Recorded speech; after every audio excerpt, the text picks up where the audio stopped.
And so then I said, what other avenues can I use that can get me into the industry? And that's where all this came from. Okay. That's where the network came from, the Indie Unplugged, the podcast, all the programs that we've done, master classes, conferences, music panels, everything came from, and trust me, I met from here. Oh, I mean, tons. I remember meeting the guy. I'm not gonna say his name, but I remember meeting the guy. I was at a meeting, and there's people there with suits on. Yeah. There was this one guy in there with an open shirt, like Hawaiian shirt, walking around with a cup. Hey, what's going on? How y'all doing? Hey, good to meet you. Hey, it's good to see you. Like, yeah, like, hi. Like, what? And I'm like, yo, who is this guy? He like, one, he's absolutely comfortable because everybody else is, hi, yes, hi. He's like, hey, what's going on? Hey, it's good to meet you. Hey, Brian, nice to see you. Hey. And I'm like, hey, who is this guy? Yeah. And I go back and research and I find out that I'm like, oh, shoot, what? Okay. This guy knows a lot of people. Thanks. Oh, he's a big wig. Yeah. And I don't mean he's a big wig. And it's like, oh, I met this dude. Yeah. I got a connection with him. He was like, Brian, take my number. Let's get up for lunch. Call me. Yeah. I'm like, facts. It opened up doors that music probably wouldn't have allowed me to get into. Yeah. So you know how that go. Yeah. You know what I mean? I know how that go. Yeah. So you mentioned it. Let's talk about your philanthropic type work, man. Yes, I'm real interested in that. Yeah. I was talking to a partner of mine. We were talking about some kids in juvie, and how like the youngest person that was in juvie was like 11, like 10 years. That's crazy. Yeah. And they got these boys out in the middle of the woods in a detention center somewhere in the middle of the woods. Yeah. That you would never know they out there. Your little black boys, little white boys, just in this compound. Sad, man. Compound, brother. And it broke my heart. Yeah. I was like, it's terrible to hear right now. It broke my heart, bro. I was like, he's showing me this. I'm like, he was like, this is the first time they allowed cameras into their complex. He said the warden was like, I don't even know why I'm letting you in here with some cameras, bro. Like, but yeah, let's woo. So woo, broke my heart. Yeah, Bro. no, it's sad, bro. And so that's a lot of what we do to try to keep the kids from going down that avenue. Yes. So Brand Nu Wav Cares is the name of the nonprofit. So it's an extension of Brand Nu Wav, my for-profit, the barbering situation. So basically, we started in 2000. We started in 2016 back in Richmond, Virginia. Okay. And we started with just events, man. So shout out my cousin Ron. Shout out Che. Shout out Michael. Shout out Micah.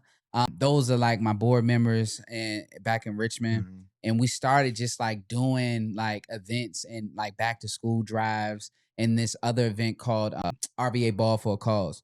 So it's basically like a celebrity basketball game. And then we just highlighted different things like from hunger to the backpack drive to this and that, like just different things like that. That's how we started.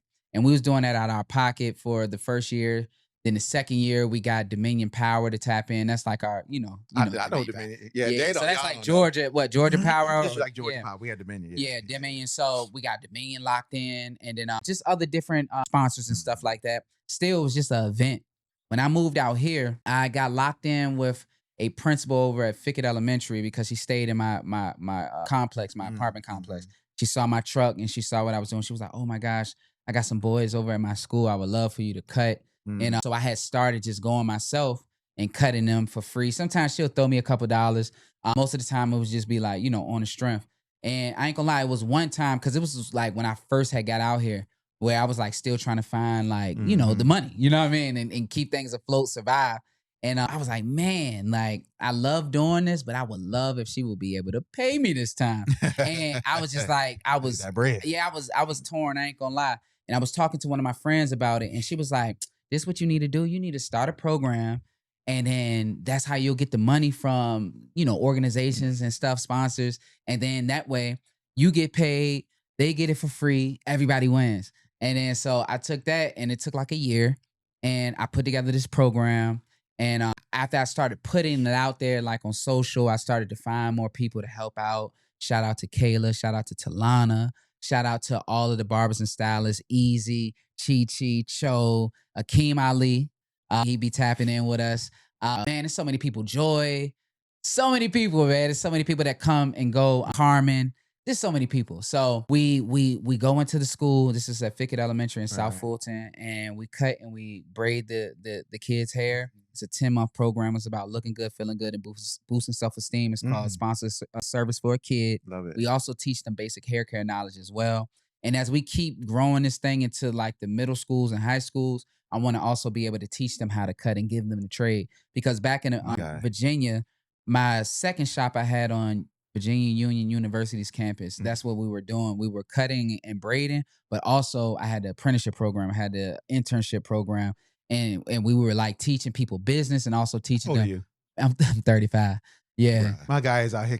He out here, bro. He is out here killing Man, it. Appreciate you, bro. Killing it. Yeah. So it didn't work out at Union due to COVID and them not really seeing the vision all the way. I ain't gonna lie. They didn't see like empowerment of what this thing is.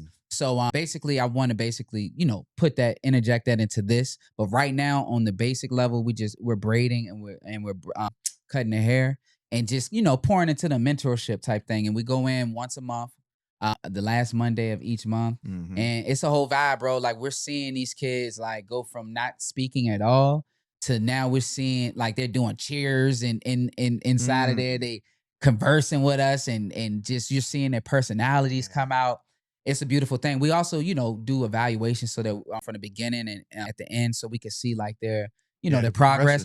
But outside of that, like we see it. You know what I mean? Like it's like we're seeing it in real time. We also had like last season, we had 4 kids, right? They were brothers and sisters that were displaced. And what that means is like when they go home, they don't go to the same home. Like they're at different places, you know?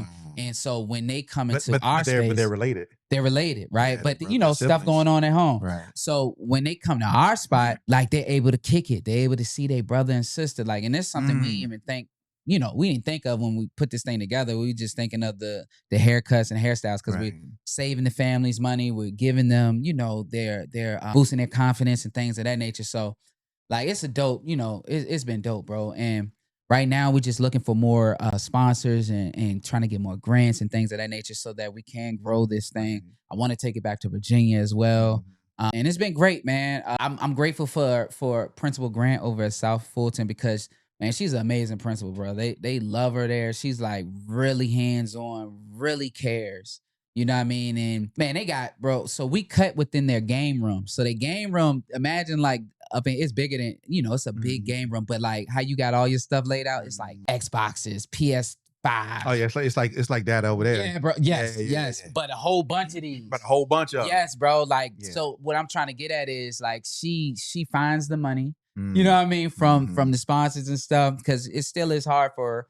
But she figures it out because I think Dwight Howard actually paid for the game room. Okay. Because she met his father and, through them connections.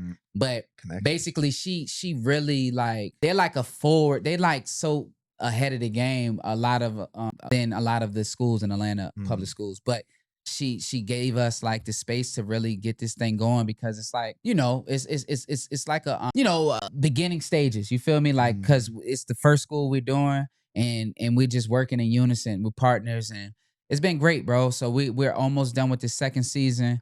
The third season starts back up in January. We have like 3 more. So we have at the end of this month, and then we got November and December. We're gonna do the graduation, and just always looking for sponsors and things of that nature. Make sure y'all go to bnw.org, bnwcares.org, and you can tap in with us /donate. But that's dope. Yeah. Hey, look, make sure y'all support. You know what I'm saying? Like that, especially if you have a heart for the youth, you have a heart for giving back, you have a heart for just connecting with other people and mentoring others and seeing, that spark, because that was something that I saw in these young kids was that they're in these juvie centers. Man, I'm like, what about their future? Yeah. What about their hope? A lot of people would be like, well, they should have thought about their hope when they was out there robbing and stealing and doing all that. Yeah, we've all done something. Yeah. Right? Facts. You've done something. I'm sure we've all done something. Facts. And it's like, you can't always just allow that to be the final judgment you place on that kid. Yeah. It's like, because we don't know that situation that kid was. That you kid don't know all the background, bro. You don't know. And why it was like that. Yeah. So the easy move into that judgment perspective to say, well, you should have made, but still that kid has a future. Yeah. He still has a life.